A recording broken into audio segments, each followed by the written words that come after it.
Vamos con la última interpelación del Grupo Parlamentario Socialista sobre la política del Gobierno respecto a la continuidad de la actividad de la minería del carbón y el desarrollo alternativo de las comarcas mineras. Tiene la palabra la señora Carcedo.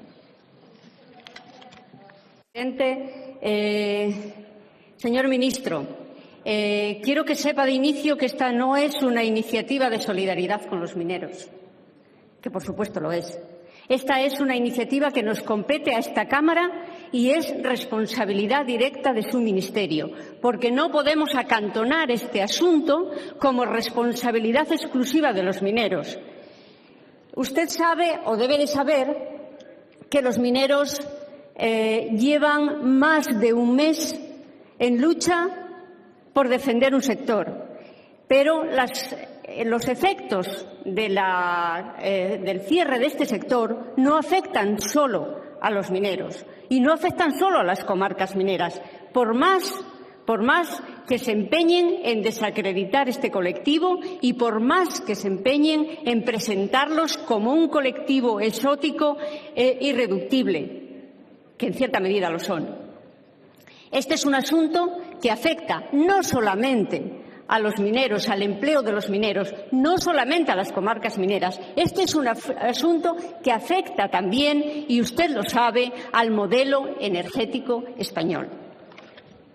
Usted sabe, señor ministro, o debe de saber, que tenemos unos cuantos mineros encerrados en diversos pozos de las cuencas mineras españolas. Usted sabe que llevan un mes en huelga, más de un mes, y usted sabe que están caminando hacia Madrid. Y da la impresión, por cómo afronta el asunto, como que usted pasaba por aquí y este es un conflicto que hay a los mineros. Y ya se encarga la batería mediática de desacreditar cada uno de los actos que llevan a cabo. Y la verdad, señor ministro, lo lamento bastante porque este es un asunto de mucho calado. No se crea que mañana que van a venir aquí los presupuestos va a cerrar este capítulo. Este asunto va a seguir vivo porque es un asunto muy importante para el país, no solamente para los mineros.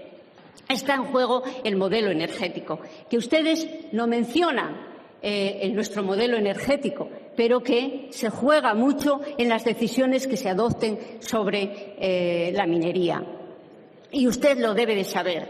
Usted sabe, señor ministro, que España es un país muy deficitario en autoabastecimiento energético. Más del 77% es suministro de importación. Dependemos del origen en otros países.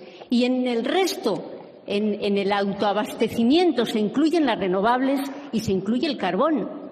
Y, señor ministro, salvo que pretenda traer todo el carbón de importación, algo extraño está sucediendo en su actitud respecto al mix energético nacional y a asegurar el abastecimiento por fuentes autóctonas sobre las que usted está tomando decisiones muy severas y muy problemáticas de cara al futuro.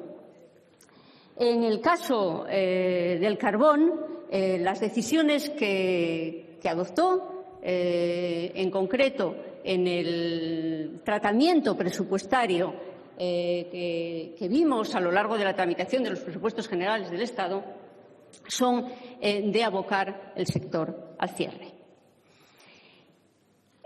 No sé qué le hicieron las comarcas mineras a usted, no sé qué le hizo el carbón a usted, pero desde luego lleva amenazando con ahogar el sector. Ya apuntaba maneras en el Real Decreto de restricción presupuestaria. Ahí ya rebajaron de forma dramática los presupuestos destinados al desarrollo alternativo de las comarcas mineras. Y en el proyecto de presupuestos ya le dieron la puntilla. En el proyecto de presupuestos de un ministerio que se supone que debería de jugar un papel muy importante en un momento de crisis como esta, ahora lo están reconociendo, no me voy a diversificar en este asunto, pero un ministerio como el suyo, que rebaja los presupuestos un 23% respecto de la media del 16% de otros ministerios, algo ya orienta hacia qué está pasando.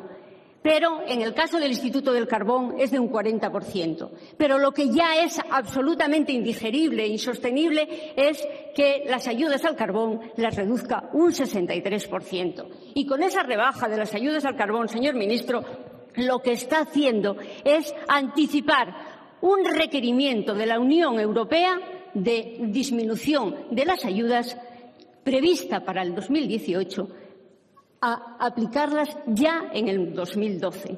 Y eso, como usted debe de saber y usted debe de conocer, supone la inviabilidad de las explotaciones mineras españolas. Probablemente, señor ministro, cuando volvamos al siguiente periodo de sesiones aquí, haya noticias muy desagradables sobre el asunto. Probablemente ya estemos asistiendo al cierre de algunas explotaciones mineras. Y eso, señor ministro, será su responsabilidad. Porque las consecuencias de esta decisión que ustedes adoptan en primer lugar en el Real Decreto de Restricción Presupuestaria y a continuación en los presupuestos generales del Estado, le hicimos muchas preguntas, muchas iniciativas parlamentarias, nosotros y otros grupos parlamentarios, y su respuesta fue en dos asuntos centrada exclusivamente. En primer lugar, que esto es un plan del PSOE y usted lo está ejecutando. Usted no tiene nada que ver con esto. Y la segunda cuestión que usted nos apuntaba es que esto, los mineros, perdóneme que le diga una palabra un poco gruesa, exhibe de forma impúdica retribuciones de los mineros, con la que está cayendo, señor ministro, con lo que está pasando con las radiales, con lo que está pasando con Bankia. No quiero utilizar demagogia, pero ciertamente a las que provenimos de esas comarcas nos ofende profundamente y quiero que lo sepa. Quiero que sepa que eso es un insulto a las personas que provenimos de las comarcas mineras. Pues bien, sus dos argumentos se están cayendo. Hoy nos reconoce aquí que no es que sea el plan del PSOE, es que hubo recortes y usted recortó en todos los sectores. Pero dígame usted en qué sector recortó un 63% a la explotación, ayudas a la explotación. Dígamelo usted, ¿en qué sector? Pero nosotros le decimos, desde el Grupo Socialista le decimos, cumpla el plan del PSOE, cumpla el plan que el Gobierno anterior, que el Gobierno socialista tramitó entre Bruselas y que consiguió afianzar un sector hasta el 2018. Y en el 2018, señor ministro, ya hablaremos. Merkel está tomando decisiones y las investigaciones sobre la combustión limpia del carbón están avanzando. Póngase como se ponga. El carbón va a ser un recurso energético que va a ir en incremento en el consumo en el planeta. Lo va a ser. Y la investigación sobre el consumo limpio va a producirse. Y ya veremos qué pasa con el carbón en el futuro si avanzamos en el consumo limpio. Pero la prueba del 9 de lo que usted quiere hacer con el carbón es la rebaja de los presupuestos sobre el proyecto de investigación sobre secuestro y captura de CO2. Rebajaron de un total de 369 millones han dejado 28 millones. Eso quiere decir que no necesita investigar sobre la combustión limpia del carbón porque va a acabar con ello. Esa es sencillamente la razón por la que usted prácticamente eliminó el funcionamiento del Centro de Investigación de Secuestro y Captura de CO2 para el consumo limpio de la fuente energética. Consecuencias, señor ministro. Y voy terminando porque estamos hoy en una interpelación un poco apurados. Consecuencia. Usted está decapitando el futuro de unas comarcas que viven especialmente del carbón, porque la historia no la inventa usted, ni siquiera la inventó el Gobierno anterior. La historia viene de muy atrás y la especialización de los territorios en el sistema productivo es consecuencia de que disponen de unos recursos y se fueron especializando en eso. Y eso condicionó el saber hacer de los territorios y su desarrollo y sus potencialidades y la manera en que tienen de producir y de asentarse en un territorio.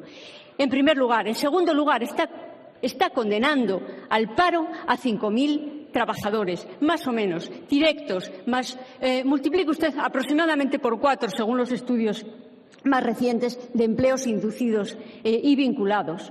Esa es la conclusión de una cerrazón absolutamente por importe que no llega a 200 millones de euros, con la que está cayendo y con las ayudas que están dando a otros sectores, que prefiero no deslizarme por ese camino. Por tanto, señor ministro, yo le pido, por favor, le ruego, negocie, siéntese a negociar. Esta historia tiene mucho recorrido. Y siempre fueron procesos negociados. De 50.000 trabajadores, de más de 50.000, estamos en 5.000. Señor ministro, y toda esa reducción de la producción, de la actividad y del empleo fue negociada. Luego, la otra parte demostró sobradísimamente su voluntad de negociación. Y otros gobiernos que le precedieron también, incluso los gobiernos del señor Aznar, también comprendieron que esto tiene que ser un proceso negociado. Y usted no puede tener a los mineros por ahí presentándolos como si fuesen aquí unos exóticos románticos de no sé qué luchas, de no sé qué. Son el colectivo, y los sindicatos mineros lo demostraron muchas veces, más responsable de este país. Siéntese con ellos, negocie la solución a este conflicto, que son 200 millones de euros, ni siquiera llega, señor ministro. Es ridículo su pulso, es absolutamente impresentable. Y negocie el plan de futuro. Negocie el plan de futuro hasta el 18 y piense qué puede pasar más allá del 18, porque en esta historia, señor ministro, hubo Fukushima, que tampoco quiero deslizarme por ahí, pero Fukushima, energía nuclear, carbón de importación. ¿Qué está pasando aquí? ¿A qué intereses responde todo esto? Porque en buena lógica, esto no se entiende, señor ministro. Y ya para terminar, le voy a decir una cosa. Le decía al principio que esta es una responsabilidad de este Parlamento, especialmente de los diputados que venimos de territorios mineros, incluso los de su grupo. Conocemos muy bien la zona, conocemos muy bien aquello, conocemos muy bien cómo se forjaron las voluntades allí.